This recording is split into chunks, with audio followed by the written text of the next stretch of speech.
તમે એક વસ્તુ ઓબ્ઝર્વ કર્યું હશે કે જ્યારે બી તમને ઘૂંટણનો કોઈ દુખાવો થાય છે અને તમે કોઈ ડૉક્ટરને બતાવવા માટે જાઓ છો, ભલે એ કોઈ નાના ડૉક્ટર હોય કે મોટામાં મોટા સર્જન હોય, દરેક વસ્તુમાં એક વસ્તુ કોમન હશે કે બધા તમને કહેશે કે તમે ઘૂંટણ માટેની કસરત ચાલુ કરો. કોઈ ફિઝિયોથેરાપિસ્ટને બતાવ્યું, ઓર્થોપેડિક સર્જનને બતાવ્યું, કોઈ બીને, બધા તમને ઘૂંટણની કસરતની સલાહ આપશે.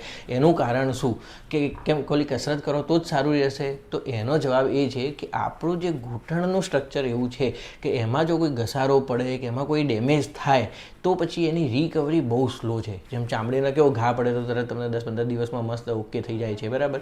એવી રીતે ઘૂંટણની અંદર કોઈ નાની મોટી ડેમેજ ભૂલથી બી થઈ ગઈ, બરાબર, તો એનું પછી રિકવરી બહુ જ સ્લો, અલ્ટ્રા સ્લો હોય છે, બરાબર. એટલે એના કારણે એ જે ઇન્જરી ના થાય એના માટે પ્રિવેન્ટ કરવા માટે કે ઇન્જરીથી બચવા માટે જ આપણે બધું કરી શકીએ, બરાબર. તો એના માટે બધા ડૉક્ટરો તમને શું સલાહ આપે છે કે તમે કસરત કરો. તમે કસરત કરશો એટલે શું થશે કે ઘૂંટણની આજુબાજુના સ્નાયુ હશે એ એકદમ મજબૂત હશે, સ્ટ્રોંગ હશે. તો જેટલું મસલ તમારું સ્ટ્રોંગ એટલું તમારી ઘૂંટણમાં ઈજા થવાની શક્યતાઓ ઓછી થઈ જાય.